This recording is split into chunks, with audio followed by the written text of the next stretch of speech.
West Coast Cookbook and Speakeasy with Chef Justice Putnam. Netrootsradio.com.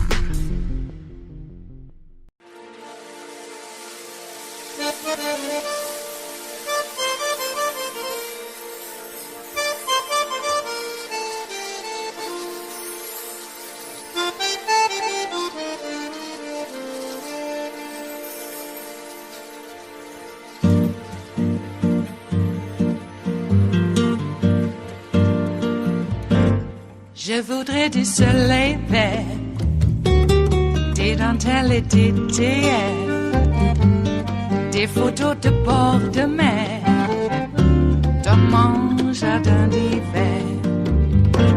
Je voudrais de la lumière, comme en Nouvelle-Angleterre.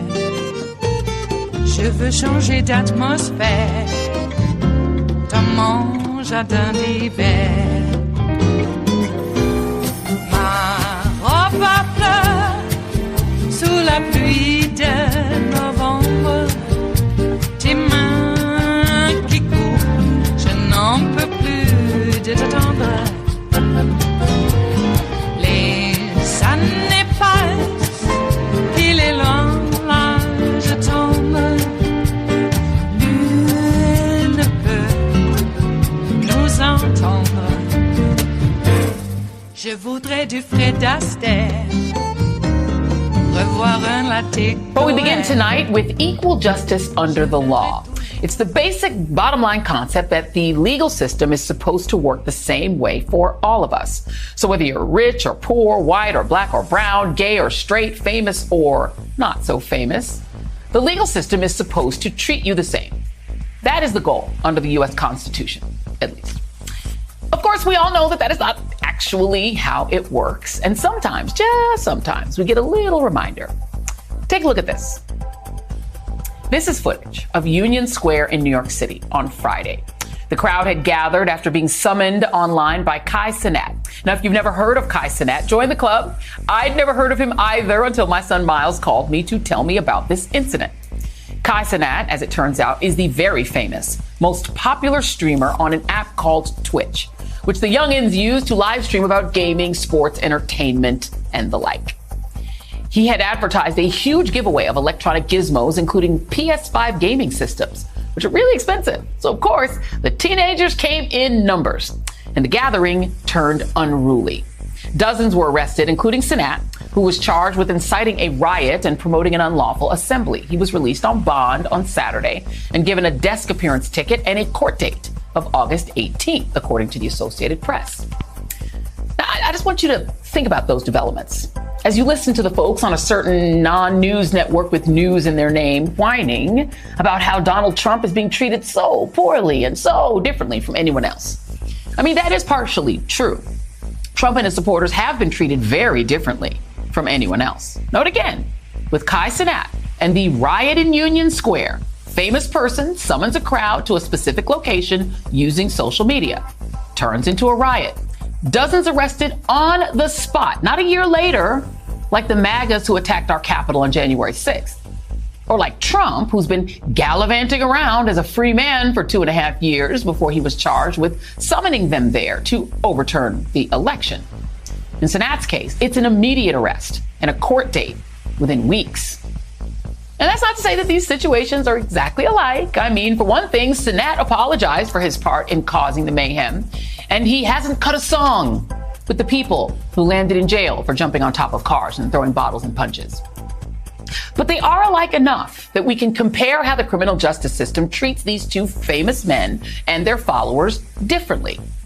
Of course, in Trump's case, the situation is far more consequential because it's not about a game system giveaway. It's about a president of the United States trying to steal the votes of tens of millions of Americans so he can stay in power.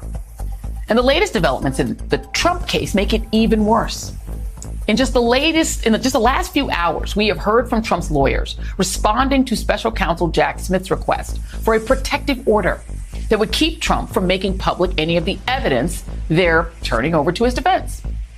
Trump's lawyers claim that the proposed order is overbroad and frame this as the government seeking to restrict Trump's First Amendment rights.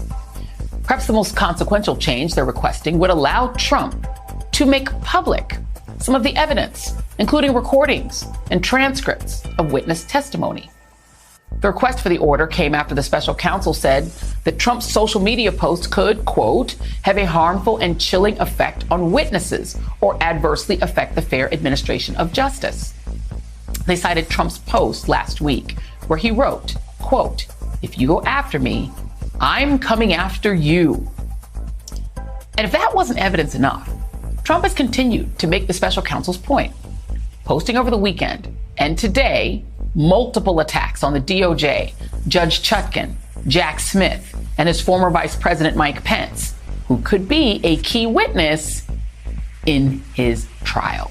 Joining me now is former Senator Claire McCaskill, MSNBC political analyst, Luke Broadwater, New York Times reporter, Kimberly Atkins-Storr, senior opinion writer and columnist for the Boston Globe, and MSNBC political analyst, and Stuart Stevens, political strategist, senior advisor to the Lincoln Project, and author of the upcoming book, The Conspiracy to End America, appropriate title. And I just really quickly want to focus for just a minute on the disparity. And I will go to you first, Kimberly, because you know, the cases aren't the same. And I'm not saying they're the same. Obviously, it's very different. A former president, what he did is much worse.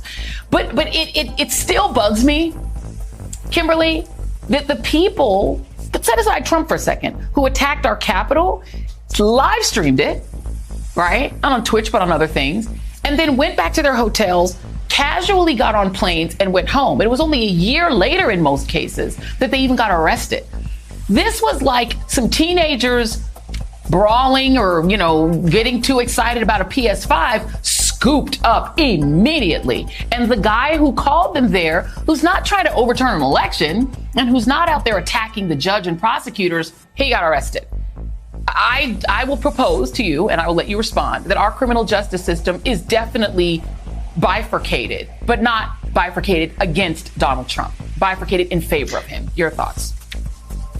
I think that's absolutely true, Joy. This is not the first time we talked about the difference in way the criminal justice system treats people as they perceive them to be a threat.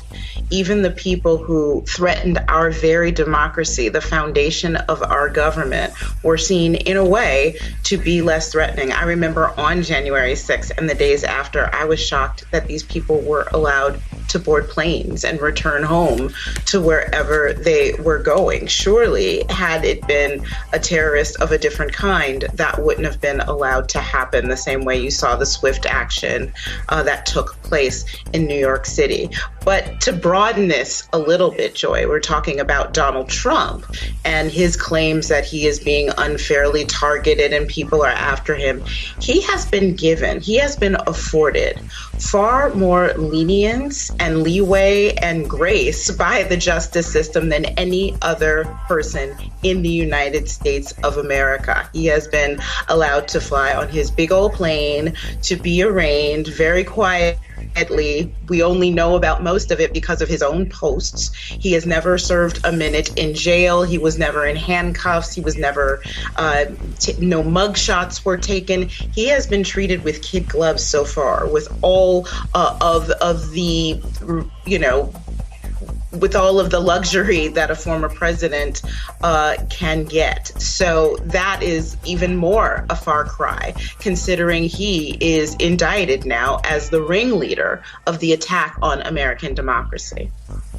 Yeah, and Claire, let me go to you on this because, you know, you're a former United States Senator. I mean, we're talking about an attempt to stay in power that resulted in jeopardizing and putting at risk the lives of all 100 United States senators and every member of the House of Representatives and their staffs and police and Capitol Police and Metro Police who responded and the people who work in the Capitol, cleaning the Capitol and providing all the services. We're talking about threatening people's lives in addition to what's charged in the 4 counts, trying to deprive tens of millions of people of the right to vote. It is stunning to me that Donald Trump posts on his social, if you come after me, I'm coming after you, which we reported this on Friday, and we were trying to be very careful and very fair because we didn't know who he was talking about.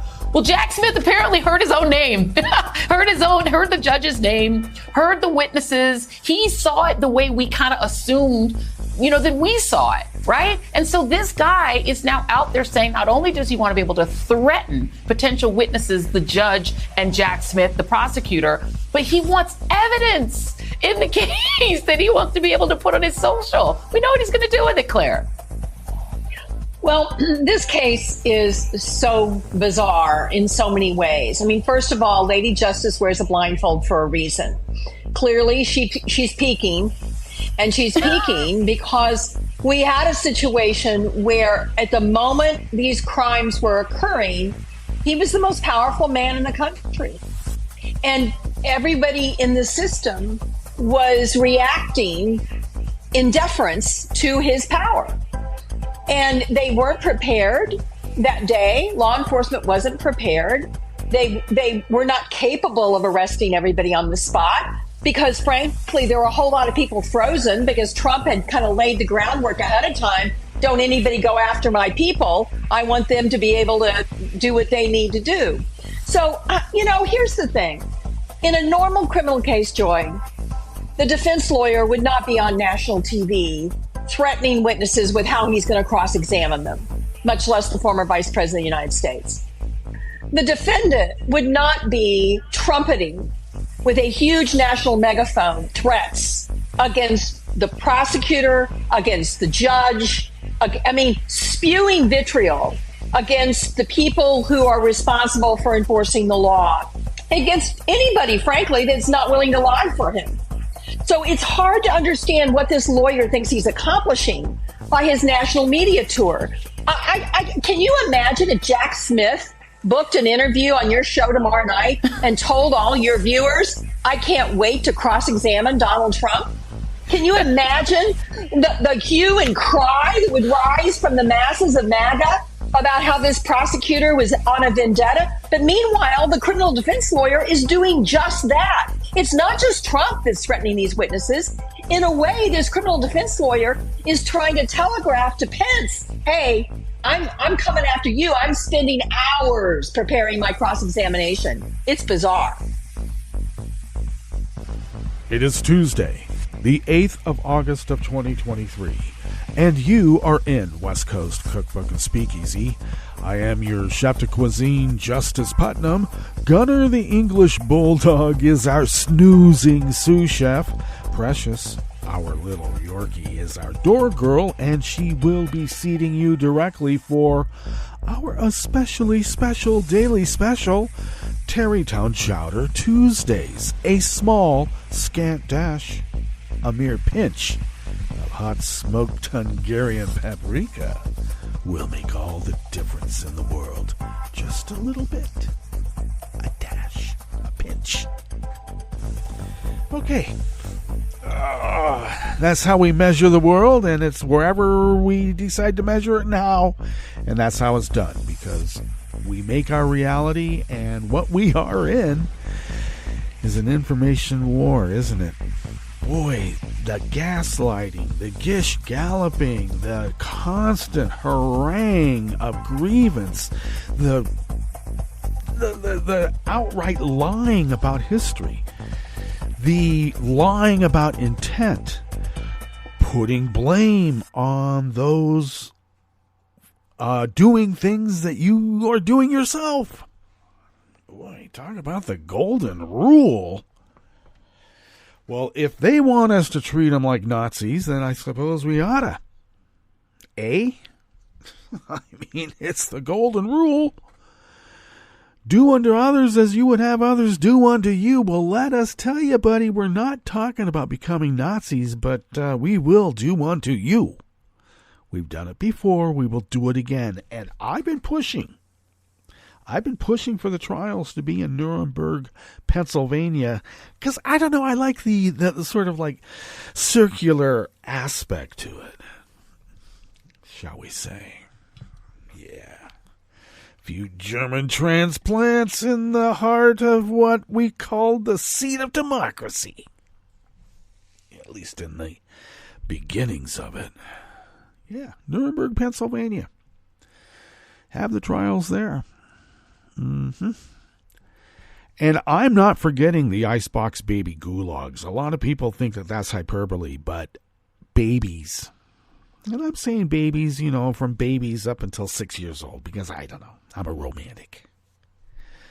Died of pneumonia on cold, ice-cold floors from the flu and other ailments.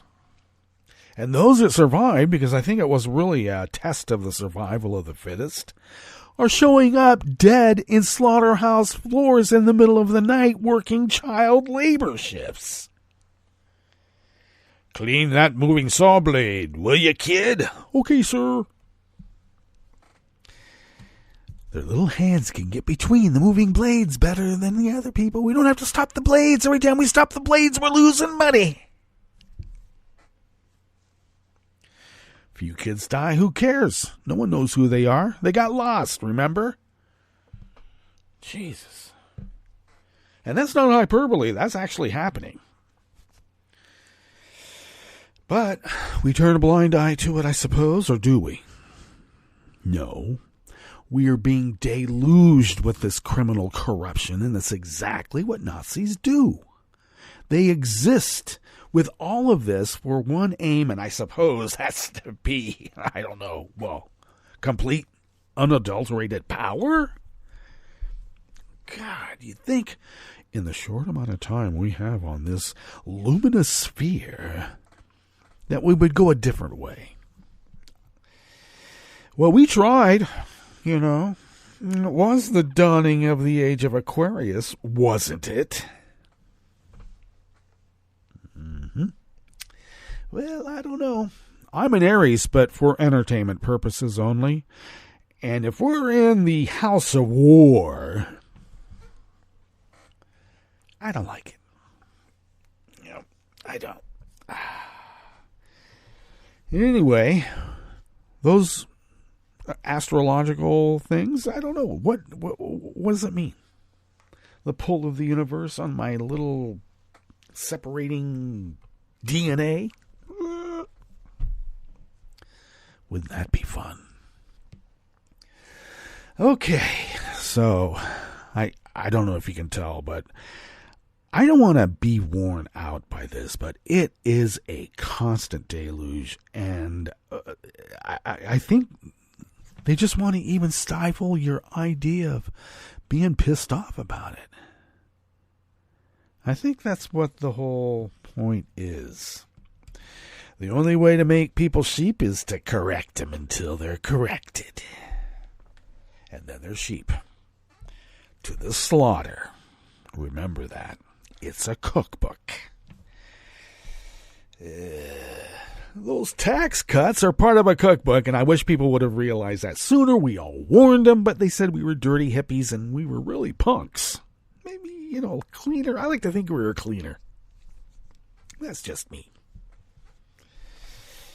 Oh, yeah, I guess a clean punk would have been a neo-romantic. Okay, just to be clear. What do we have in store for you today?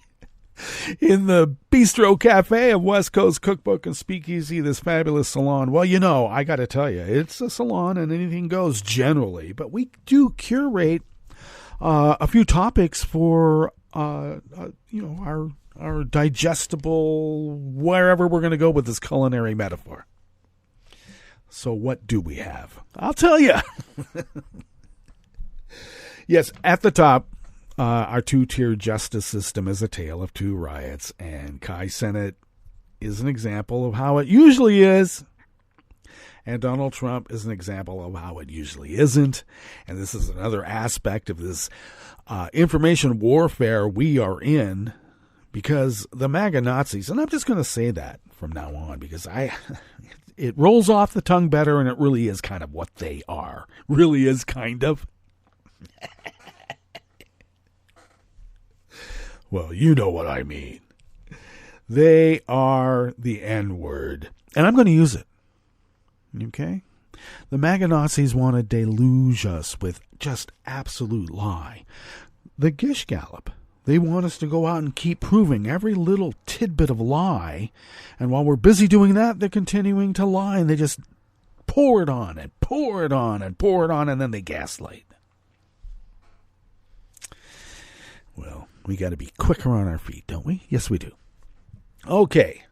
On the rest of the menu, Republicans in Virginia are proposing legislation that would ban kids under 18 from visiting a public library without a parent or guardian. Who does that? Yeah, the N-word. Nazis. After a black pregnant woman's false arrest, Senator Ed Markey renews a call for a federal facial recognition ban. And the Florida lawmaker accused in a ghost candidate scheme will go to trial in February. Well, okay, well, that was a few years ago, but the wheels of justice move slow, but they move irrevocably. After the break, we move to the chef's table, where a Russian science fiction writer was handed an 8-year prison term for discrediting Russia's army. You know, the MAGA Nazis want to do that to the U.S. women's national team. Okay. And Mexico City arrested the neighboring state of Morelos attorney general, who accused an ex-soccer star of corruption. All that and more on West Coast Cookbook and Speakeasy. Bon appetit.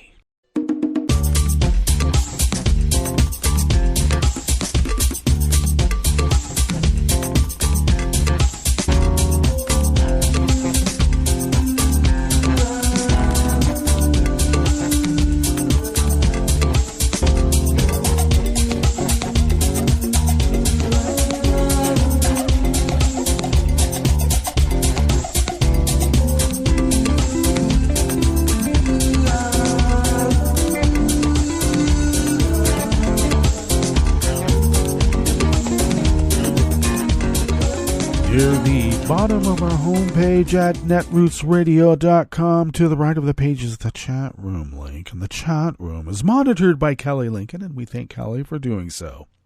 Across the page from that chat room link to the left, down just a skosh, near the bottom of our homepage at netrootsradio.com is the link to our Patreon page, and if you could become a recurring Patreon of Netroots Radio, it really does help.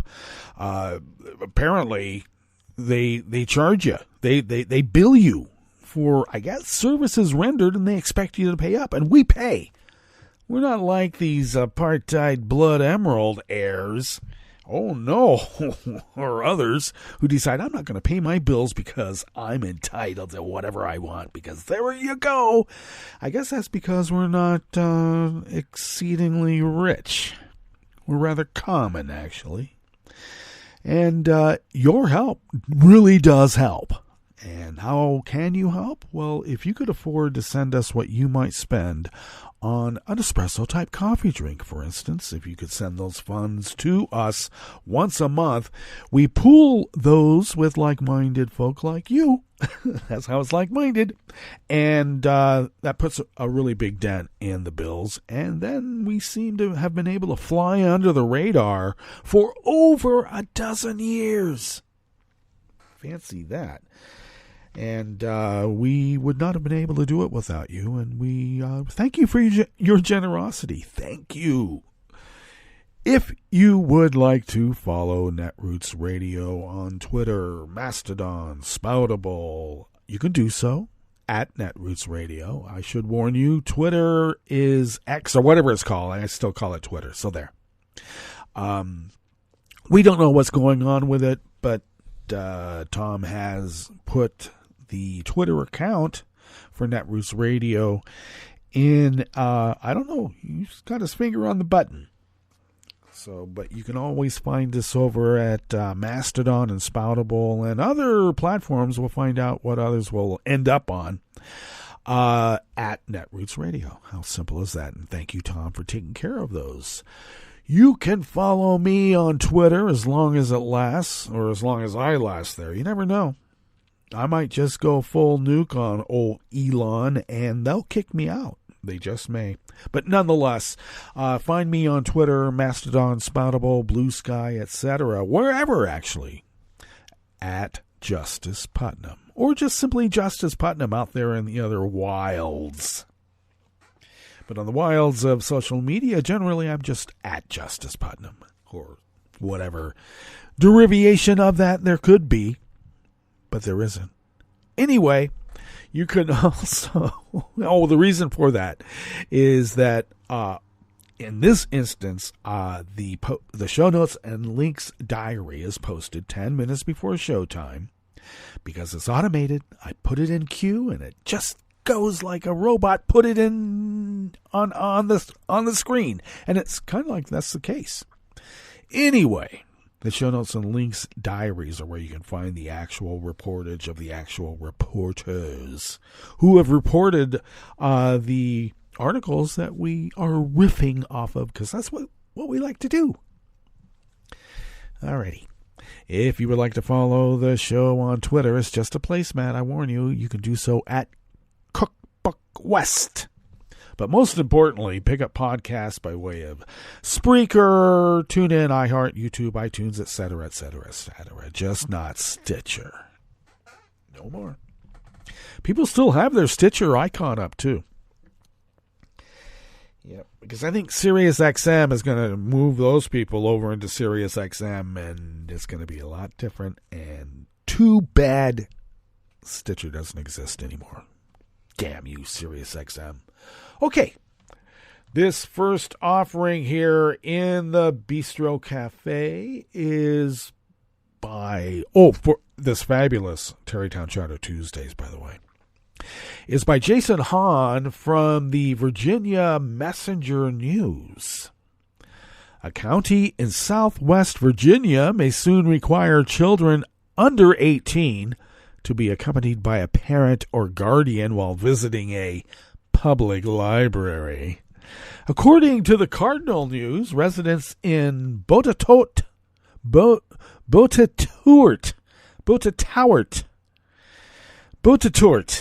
we'll figure that one out someday. But a county in southwest Virginia have recently filed multiple requests to get books they claim are sexually explicit removed from the local library system. You know, they're removing Shakespeare now because it's too titillating for the kids. Well, maybe it is. Many of the books at the center of the complaints have LGBTQ themes. Oh no, scary clowns and ghosts.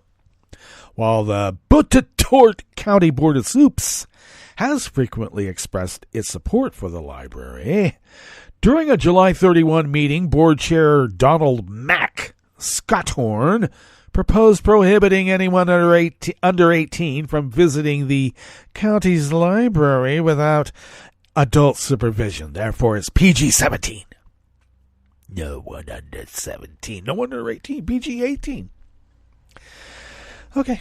At the meeting, Scotthorn said he would share a suggestion with the County Library Board of Trustees for further consideration. Although no formal vote was taken and the recommendation was not on the meeting's agenda, no board members expressed objections. Scotthorn's measure would impose the most restrictive visiting policy for young people in the state if it is enforced. Currently, the library policy mandates supervision for children under 13. Scotthorn's proposal would require adults to supervise anyone under 18 except for 16 and 17-year-olds. I told you it was PG-17. With parental permission. Excuse me.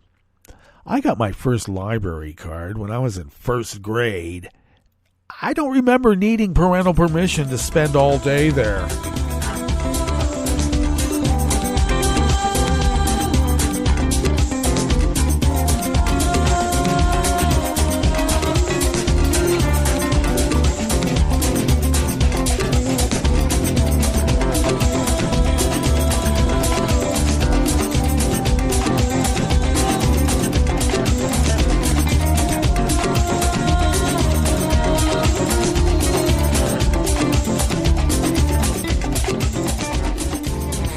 offering here in the Bistro Cafe of West Coast Cookbook and Speakeasy. Tarrytown Chowder Tuesdays is by Jessica Corbett from Common Dreams.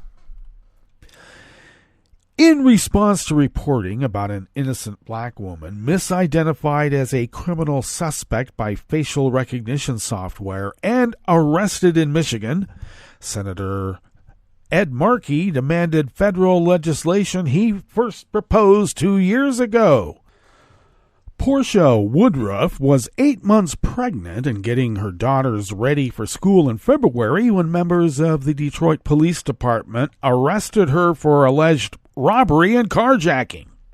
The 32-year-old was held at the Detroit Detention Center for 11 hours, after which she required hospital treatment for dehydration. The case against her was dismissed, but on Thursday she filed suit against the city and Detective Officer LaShantia Oliver in the U.S. District Court for the Eastern District of Michigan. And that was last Thursday, obviously. In the warrant affidavit, Detective Oliver omitted the fact that Woodruff's facial recognition was 8 years old and Woodruff's recent driver's license was available. Oliver deliberately omitted the facts because the magistrate would have possibly denied the warrant. The omitted facts were material in finding probable cause to obtain a warrant affidavit for Woodruff's arrest. Responding on social media, Senator Markey said, "Unacceptable.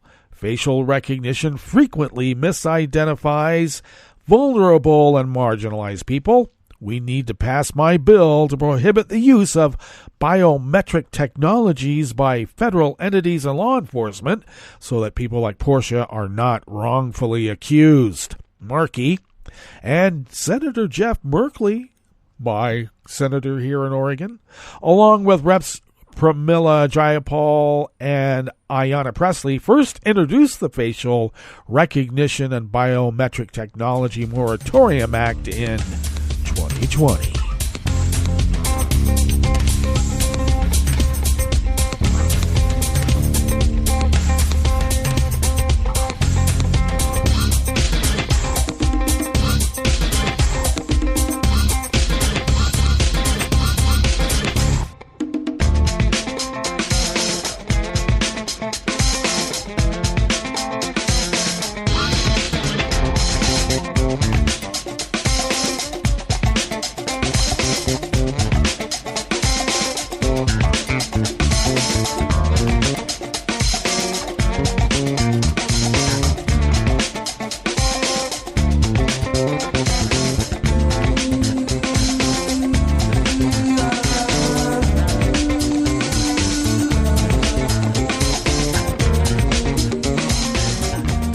At the Orlando Sentinel brings us this final offering here in the Bistro Cafe part of West Coast Cookbook and Speakeasy.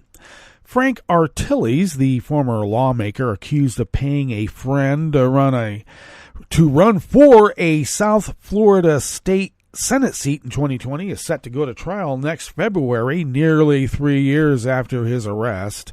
Artilles, a political consultant who resigned from the Florida Senate in 2017 after going on a racist tirade against black colleagues in a Tallahassee bar, was arrested in March of 2021. After a months-long investigation, he has pleaded not guilty. Alex Rodriguez, the friend Artilles, is accused of giving nearly $45,000 to run in Senate District 37 in 2020, pleaded guilty in August of 2021, and is expected to testify against Artilles at trial. Prosecutor Tim Vandergiesen urged Judge Ariel Rodriguez and Artilles' defense to set a trial date and stick with it. Text messages between Artilles and Rodriguez are expected to be a key part of the state's case.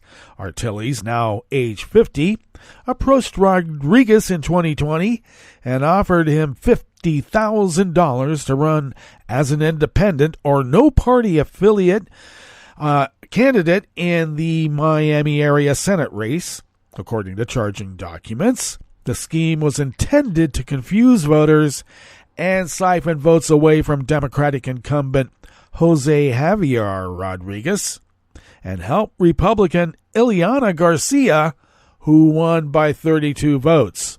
But Artilli's attorney, Frank Quintero, said Rodriguez deleted some of his text messages and the investigation was underway.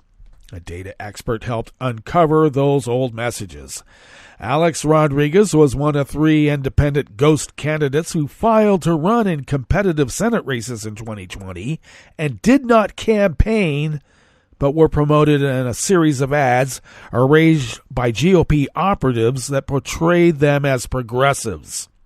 A pair of political committees that paid for the ads received their funding from a dark money nonprofit run by political operatives with the Alabama-based consulting firm Matrix LLC, who worked closely during the 2020 election cycle with executives for Florida Power and Light. Florida Power and Light has denied involvement in the scheme, but the now former Matrix operatives behind the ghost candidate ad blitz had also worked to undermine critics of the utility, including Jose Javier Rodriguez. Well. That brings us to our break, and when we get back from that break, we will go through weather from around the world, and we will finish up with the stories that we have curated for you today. You are listening to West Coast Cookbook and Speakeasy, and we will be right back. You are listening to netrootsradio.com. Please hang up and try again.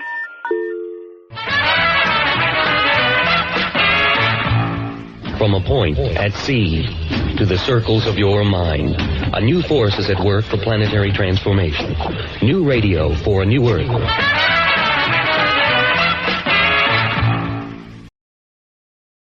Hi, this is Your Health Quickly, a Scientific American podcast series. We highlight the latest vital health news, discoveries that affect your body and your mind. And we break down the medical research to help you stay healthy. I'm Tanya Lewis. I'm Josh Fishman. We're Scientific American's senior health editors.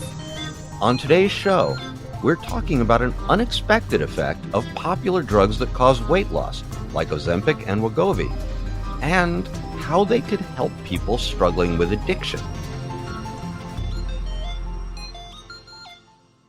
If you watch TV, there's a pretty good chance you'll see advertisements for a nifty regular injection that will help you shed pounds with ease. That drug, Ozempic, started in the U.S. to help treat diabetes. It got approval for that in 2017. Right, but over the past couple of years, the drug took off for another reason. TikTok and social media influencers began sharing how they use the drug to lose weight. Ozempic, along with its sister brand designed specifically for weight loss called Wegovy, has since become one of the hottest ways to burn off weight. Now, other companies are working to pump out similar medications, I've heard. Eli Lilly, for example, is currently developing a weight loss drug candidate with the nickname Triple G. These drugs generally work by controlling appetite. They help people eat less. But recently, people taking the drugs have been noticing another welcome side effect in addition to weight loss. Their desire for addictive substances waned as well. Wait, you mean things like cigarettes and booze? That's wild. Yeah, I know, right? And gambling, too. Same with compulsive behaviors like skin picking. More and more people say that they no longer have the urge to do these things. These anecdotal reports have left researchers wondering whether these new weight loss drugs can serve as the basis for addiction treatments. Our colleague Lauren Young, an associate health editor at SciAm, recently edited a story about this by our contributor Sarah Reardon. Lauren is here to talk about what we're learning about weight loss drugs and addiction. Lauren, welcome back to Your Health Quickly. Thanks so much for having me back. Hey, Lauren. So, Lauren, tell us how researchers first started looking into these drugs for addiction treatment. Yeah, so the connection between these weight loss drugs and addiction has been an ongoing question for researchers for quite some time. And that's because the drugs target a biological pathway that seems to affect both appetite and pleasure. So when you eat food, your pancreas produces a hormone called GLP-1. And as you eat, GLP-1 levels increase, eventually signaling to the rest of your body that you're full. This also reduces your craving for food. But in some people with obesity or diabetes, GLP-1 levels can get disrupted, which causes the body to consume more food than it needs instead of recognizing that it's full. Okay, I admit I'm a little confused here, Lauren. Drugs like Ozempic make you eat less, not more. So do they mess around with your GLP-1 levels? And when they do that, do they raise them or do they lower them? Yeah, so they raise them. It works a little like this. Ozempic and Wegovy, which were both developed by the company Novo Nordisk, are brands of one specific drug called semaglutide. Semaglutide is a type of GLP-1 agonist, which means that it binds to and activates specific receptors in the body. In this case, semaglutide is triggering GLP-1 receptors in the pancreas, causing the organ to pump out more of the hormone. So you don't get food cravings. Yeah, that's exactly right. Scientists also know that GLP-1 seems to affect the brain's reward pathways by lowering levels of dopamine, that feel-good hormone that makes eating food feel pleasurable.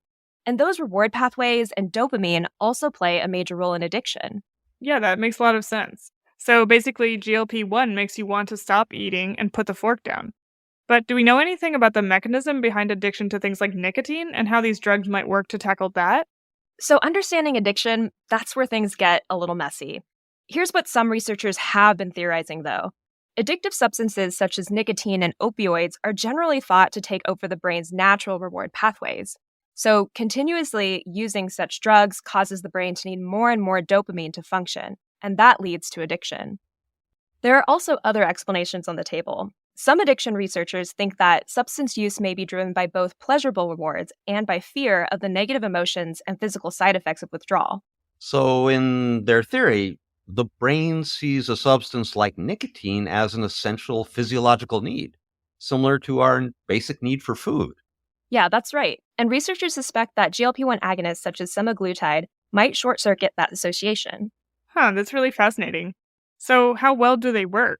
Well, various research groups are actually currently working on human trials to answer that question. In 2022, a research group completed the largest trial in humans so far using exenatide, another GLP-1 agonist drug. The researchers found that people with alcohol use disorder who took exenatide had less activity in the brain's reward centers when they were shown pictures of alcohol, which is an indication that they craved it less. But only study participants with obesity ended up drinking significantly less than their peers who received a placebo. That's a little weird. Why would obesity have anything at all to do with actual drinking in the study? Yeah, it's a great question, and researchers aren't quite sure yet. It's unclear why the study found that the drug only lowered alcohol consumption in people with obesity.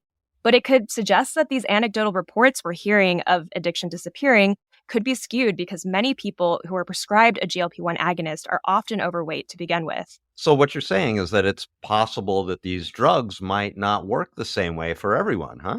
Yeah, and the research group that led the original study is planning a follow-up clinical trial to tackle this question about weight. Other researchers are also running studies on GLP-1 agonists and addiction. For instance, researchers at Penn State University are running a clinical trial in people receiving treatment for opioid use disorder, while scientists at the University of North Carolina at Chapel Hill are testing semaglutide in people with alcohol and nicotine addictions. If those results are promising, these experts are hoping that GLP-1 agonist drugs can one day give clinicians and patients another addiction treatment option. That would be great if it pans out. But as these drugs are used more widely for a bunch of different purposes, I wanted to ask how safe they are. Are there any concerns about the safety or side effects of these drugs? Yeah, and researchers are concerned about that too. They want to make sure that these drugs would be safe for people with certain types of addiction or health conditions.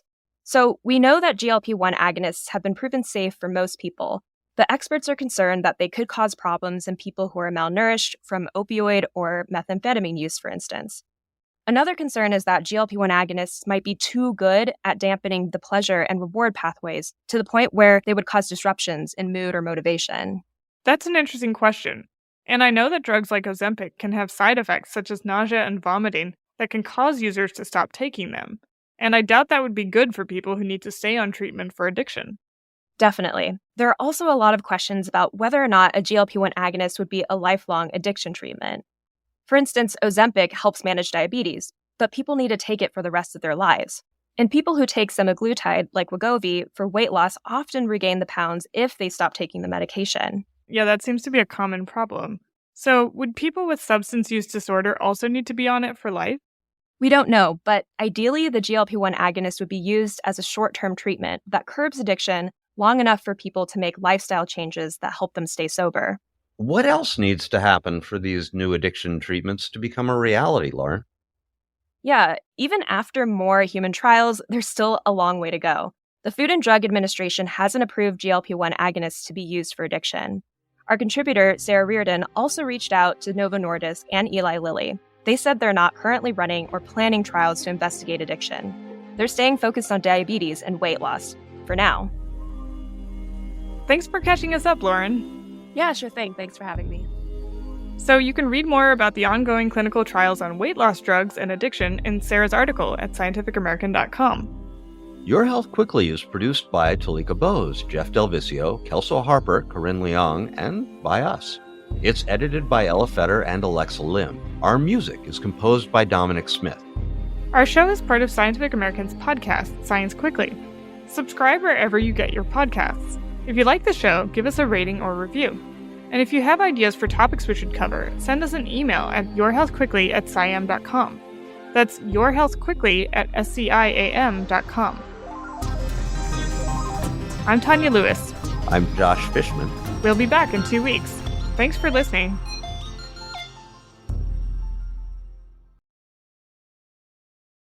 Hi, it's Tom. Could we humbly suggest your donation to netrootsradio.com? All we've got to run this 24-hour powerhouse of progressive resistance radio is what comes out of our own wallets. And you are our biggest donor. And it doesn't take much, $3, $5. Just go to the bottom of our netrootsradio.com page and hit our secure donate button. Heck, you can even make a recurring contribution. So donate what you'd like at the bottom of our netrootsradio.com's homepage. Because you are our biggest donor. netrootsradio.com. Together, we are Resistance Radio.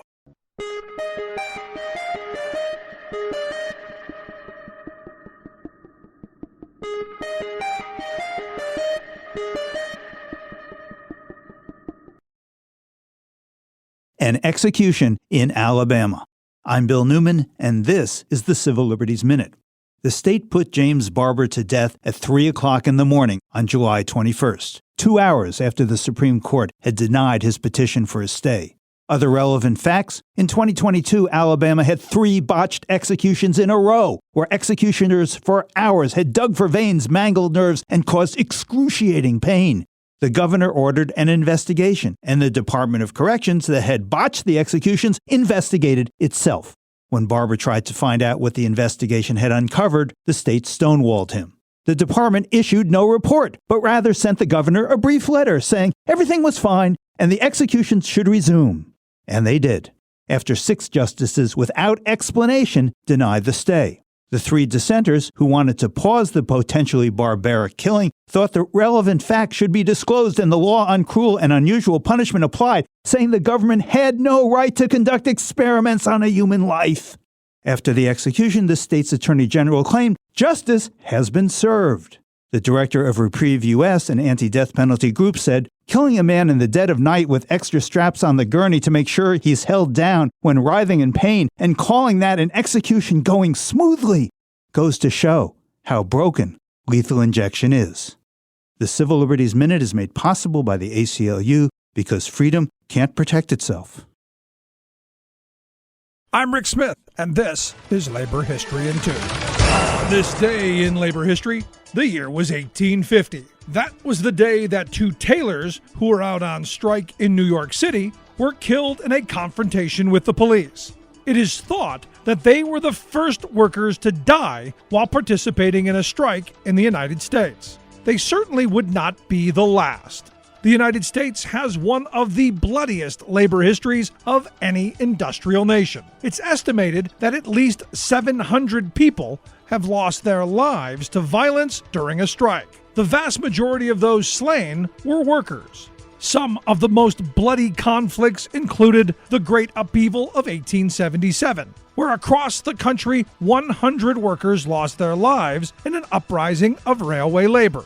Then, in 1892, the strike against Carnegie Steel in Homestead, Pennsylvania, 9 strikers and 3 Pinkerton agents died.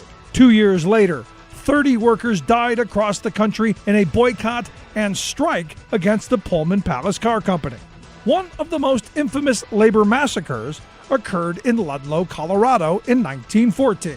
During this coal mining strike, gun thugs hired by the company rained machine gun bullets and fire down on a tent colony of striking workers. At least 19 people were killed. 11 of them were children. In 1937, 10 workers died on Memorial Day at a demonstration against Republic Steel in Chicago. These are just some of the battles, massacres, and murders that shaped the American labor movement. Too often, the toil of this bloodshed is not taught in history classes. Labor History in 2 brought to you by the Illinois Labor History Society and The Rick Smith Show. For more information, go to laborhistoryin2.com.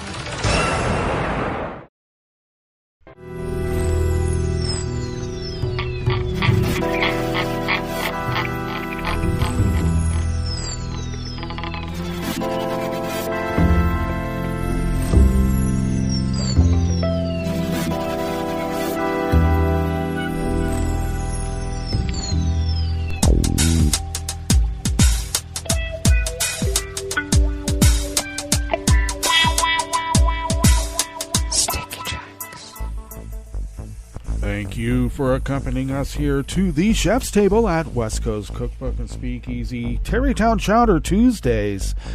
We always begin weather from around the world along the banks of the Rogue River in the Rogue River Valley of Southern Oregon on the west coast of the continental United States of America, because there's lots more of us where we come from, where it is currently 62 degrees Fahrenheit, expecting to be a tad warmer than yesterday, hovering around the mid-90s, probably a tad above, maybe more than a tad. Looks like we'll have a mix of clouds and sun. Winds will be out of the northwest at 5 to 10 miles per hour. Clear skies overnight with lows in a much too warm 62 degrees. Winds out of the west-northwest at 5 to 10 miles per hour. Then abundant sunshine tomorrow with highs in the low to mid-90s. Winds out of the west-northwest at 5 to 10 miles per hour. Grass pollen is rated moderate here in our little town of Rogue River. It seems worse to me, but that's just me.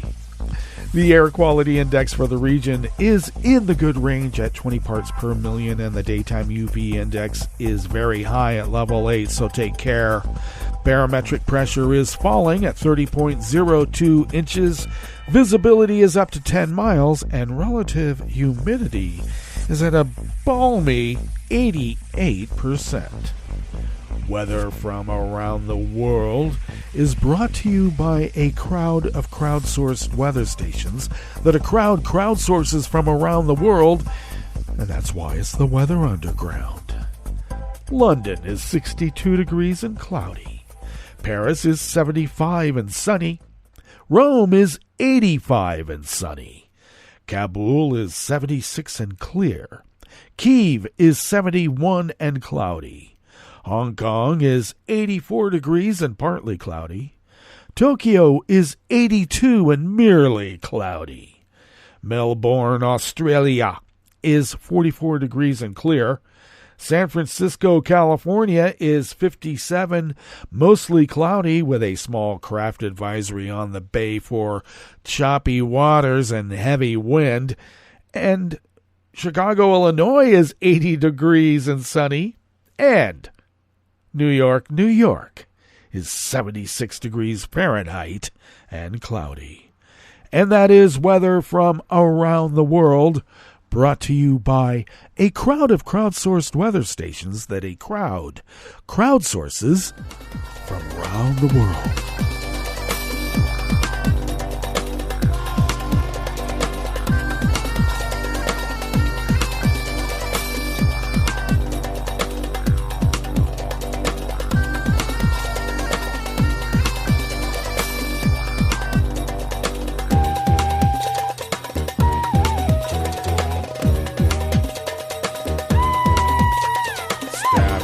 Associated Press brings us this first amuse-bouche here at the chef's table at West Coast Cookbook and Speakeasy, Tarrytown Chowder Tuesdays.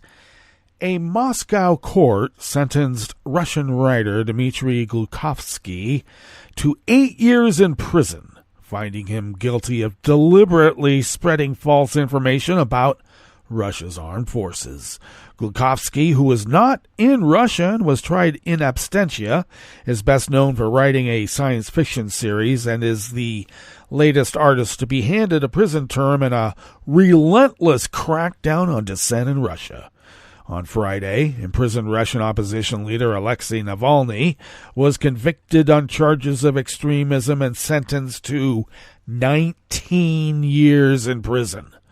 Shortly after Russia invaded Ukraine, lawmakers passed a bill that imposes prison sentences of up to 15 years on those spreading fake information that goes against the Russian government's narrative of the war.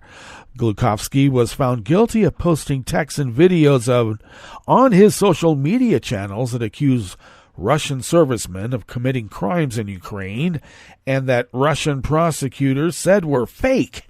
In April of 2022, when he was already outside Russia, Glukhovsky wrote that the war in Ukraine, unleashed by Putin, is becoming more terrible and inhuman every day, and the pretext under which it was started looked more and more insignificant and false.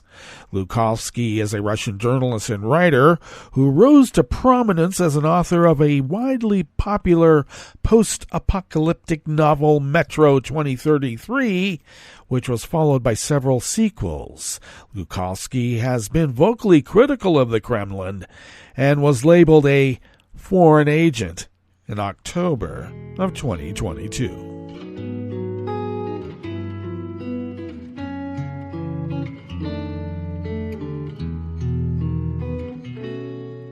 Je te donne ce mon amour pour la vie entière, la promesse de me trouver à tes genoux. Aussitôt que tu m'appelles, rester toujours fidèle, c'est tout, c'est tout. Je te donne tous mes printemps, mes étés de mer, mes automnes quand les feuilles tombent partout. Si ce n'est pas une bonne affaire, je te donne tous mes hivers. Even more Associated Press staff brings us this final amuse-bouche here at the chef's table at West Coast Cookbook and Speakeasy. Prosecutors from Mexico City took the extreme and unusual step of getting Marines to accompany them across state lines and arrest Uriel Carmona, the Attorney General of the neighboring state of Morelos, and spirit him back to the capital. The scene Friday in Cuernavaca, the capital of Morelos State, was like a soap opera, involving dozens of heavily armed agents, political scandals, a former national soccer star, and drug traffickers. One of Carmona's staff went live on Facebook to film the arrest. Mexico City prosecutors said Carmona was arrested on charges of obstructing the investigation into the 2022 killing of a Mexico City woman whose body was found dumped over the state line in Morelos. But Carmona says he is the victim of a political conspiracy involving former soccer star Blanco, who is currently the governor of Morelos State. Carmona said President Obrador ordered his arrest because Carmona was investigating Blanco's alleged ties to drug traffickers. Blanco, a political ally of Obrador, has denied any links to drug traffickers after a 3-year-old's photo surfaced showing him posing with 3 men identified as local drug gang leaders. Blanco said in 2022 that he did not know who the men were and that he assumed they were just soccer fans with whom he frequently poses in photos. Well, that brings us to the end of our broadcast period for the day. But you do know Netroots Radio broadcasts on, and we will meet up here tomorrow for Smothered Benedict Wednesdays. So do stay tuned to Netroots Radio all day and all night for all the breaking news as it breaks. And we will meet up here tomorrow, right here in West Coast Cookbook and Speakeasy. Bon appetit.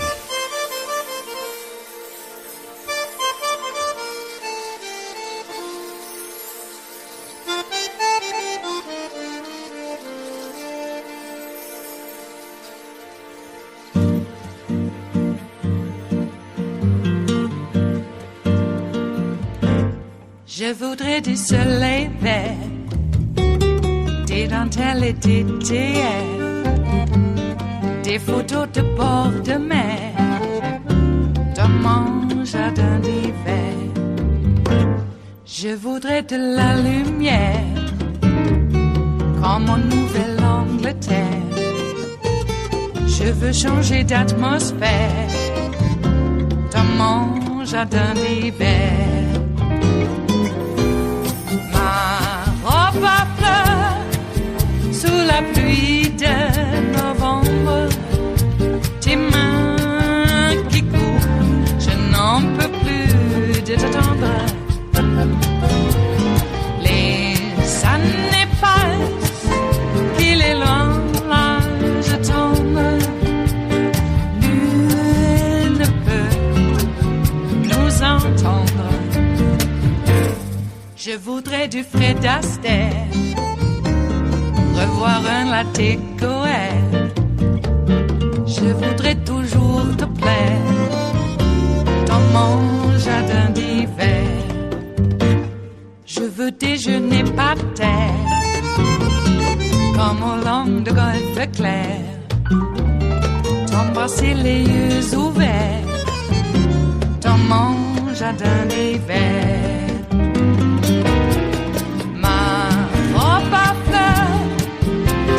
Pluie de novembre, tes mains qui courent, je n'en peux plus de t'attendre. Les années passent, il est loin, là je tombe. Nul ne peut nous entendre. Ba-da-da-dum-di-da-dum. Ba-da-da-dum-di-da-dum. Ba-da-da-dum-di-da-dum. Dans mon jardin d'hiver. Ba-da-da-dum-di-da-dum. Ba-da-da-dum-di-da-dum. Ba-da-da-dum-di-da-dum. Dans mon jardin d'hiver. Dans mon jardin d'hiver. Dans mon jardin d'hiver.